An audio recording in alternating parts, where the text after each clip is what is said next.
तो ट्रिग्नोमेट्री में क्या है कि एक तो जैसे हिंदी में है या इंग्लिश मीडियम में, बच्चा किसी भी मीडियम का हो कोई प्रॉब्लम नहीं है, लेकिन बस आपको जो चीज़ें एट चैप्टर में पढ़ी हैं वो आपको याद होनी चाहिए।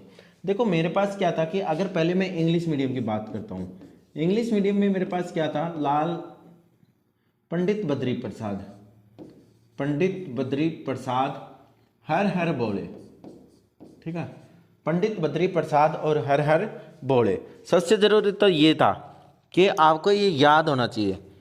बाकी देखो अगर मैं 9th चैप्टर की बात करूं तो आपको ये 6 भी याद नहीं होंगे, फिर भी आपका कंप्लीट हो जाएगा, कोई प्रॉब्लम नहीं आती। आपको इसमें क्या क्या याद होना चाहिए, एक तो आपको साइन का पता होना चाहिए।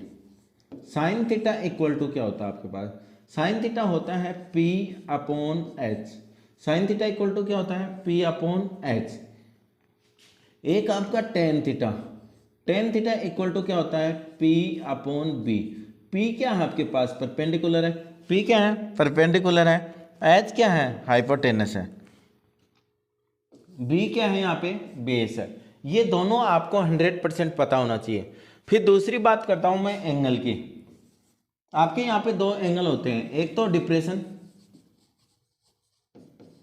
और एक होता है एलिवेशन।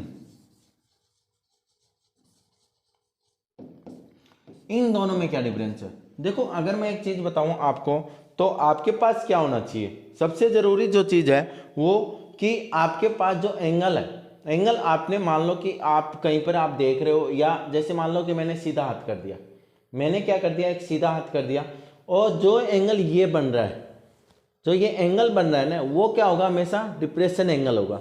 क्या होगा, डिप्रेशन एंगल होगा।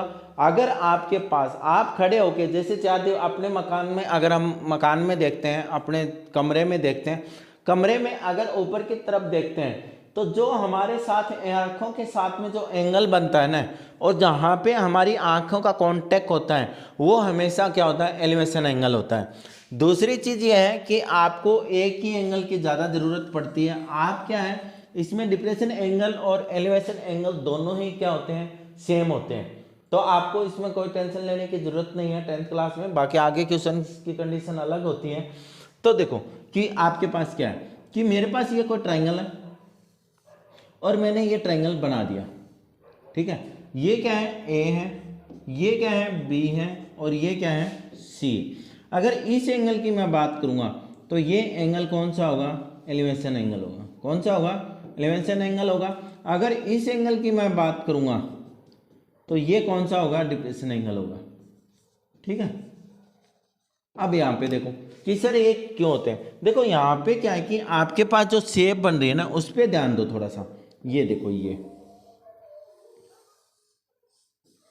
अगर डिप्रेशन एंगल कितना है, 30 डिग्री है, तो एलिवेशन भी एंगल कितना हो जाएगा आपका, 30 डिग्री हो जाएगा।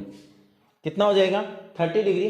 क्योंकि देखो अगर यहाँ पे आपके पास जेड शेप बनती है, क्या बनती है, जेड शेप बनती है, तो आपके पास ये एंगल कौन सा हो गया, अल्टरनेट एंगल हो गए। क्या हो गए, अल्टरनेट एंगल हो गए। और अल्टरनेट एंगल क्या होते हैं, हमेशा इक्वल होते हैं। तो आपको अगर बाई चांस कंफ्यूज हो भी जाते हो क्वेश्चन में, तो जरूर टेंशन लेने की जरूरत नहीं है कि एलिवेशन और डिप्रेशन जो भी दे रखा, आपको उसको एलिवेशन के अकॉर्डिंग यूज कर लेना है, ठीक है। बाकी ये जो डिफरेंस होता है इनमें, लेकिन आपके 10th क्लास की जो मैथ है उसमें आप विदाउट अगर कोई डिफरेंस के रखें तो भी आपके क्वेश्चन क्या है, सॉल्यूशन हो जाता है। ये तो बात थी आपके इंग्लिश मीडियम की, ठीक है। अब देखो, अब अगर मैं क्वेश्चन की बात करूं तो क्वेश्चन में मेरे पास क्या है, क्वेश्चन में देखो मेरे को क्या दिया है, ए सर्कस आर्टिस्ट, कोई एक सर्कस आर्टिस्ट है, कमलिंग ए 20 मीटर लॉन्ग रोप। वो क्या करता है, 20 मीटर लंबी रोप बांध देता है। यानी आपके पास जो है वो आर्टिस्ट ये है, और ये रोप जो है ना वो कितनी लंबी है, 20 मीटर। कितनी लंबी है, 20 metre. Okay, A B and C, बड़ा शॉर्ट ट्रिक से बताया जाएगा ये, ठीक है, आपको टेंशन लेने की जरूरत नहीं। Which is the tightly straight and tight from the top of the vertical pole, यानी pole end to the ground. ये क्या है कि रस्सी है वो टाइट बांधी गई है पोल के टॉप से और एक ग्राउंड के पॉइंट से, ठीक है।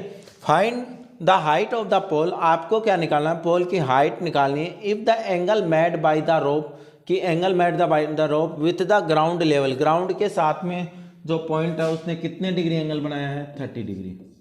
आपको क्या निकालनी है, ये एच निकालनी है। अब देखो आपको ये कैसे पता चलेगा कि सर मेरे को निकालनी है, तो मेरे को साइन यूज करना है, टेन यूज करना है, कोस यूज करना है, कोसेक यूज करना है।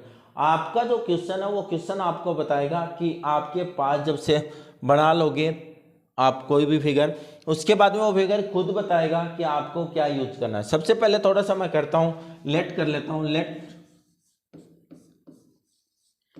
द हाइट ऑफ पोल,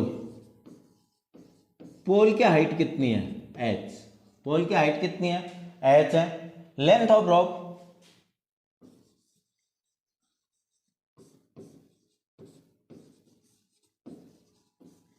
रोप की लेंथ कितनी है, 20 मीटर, लेंथ की रोप की लेंथ कितनी है, 20 मीटर। अब देखो यहाँ पे इन ट्राइंगल, पहले ट्राइंगल लेते हैं, in triangle A B C, in triangle A B C, A B C triangle में आपके पास क्या, देखो मेरे को क्या निकालना है, पी, ये कौन है, पी है, ये क्या है, बी है, और ये क्या है, एच है। एक तो आपको जो निकालना है वो, तो पी निकालना है मेरे को, पी लिख दिया मैंने, क्या दे रखा है मेरे को, एच अपॉन में एच। अब मेरे को ये बताओ कि P अपॉन एच क्या होता है, साइन थीटा। लग गया ना पता, कि आपको खुद ही पता लग जाएगा कि आपको साइन लेना है, टेन लेना है, आपको कंफ्यूज नहीं होना है इसमें। बस एक जिसको निकालना है उसको रख दो। ये भी नहीं है कि आप अगर मान लो कि सर हमने एच ऊपर रख दिया और P नीचे रख दिया, कोई डिफरेंस नहीं होगा। बस यहाँ पे अब क्या आ रहा है, साइन थीटा आ रहा है, और उस टाइम क्या आ जाएगा, कोसेक थीटा आ जाएगा। लेकिन आपका आंसर गलत नहीं होगा, आपका आंसर गलत माना भी नहीं जाएगा। ठीक है, अब थीटा की अगर मैं बात करूं तो थीटा मेरे को कितना दे रखा उसने, 30 डिग्री। तो आपके पास कितना हो गया, sine 30 degree equal to P का पी कितना है बेटा, एच अपॉन 20। साइन 30 डिग्री की वैल्यू कितनी होती है, 1/2 equal to H upon 20। H की वैल्यू अगर मेरे को निकालनी है तो क्या आ जाएगी, 20/2, यानी आपके पास आ गई 10 मीटर। कितनी आ गई, 10 मीटर। यहाँ पे आपका आंसर कंप्लीट नहीं हुआ अभी, आपको ये भी लिखना है कि आपको क्या पूछ रहा है, पोल की हाइट ना, तो लिखना है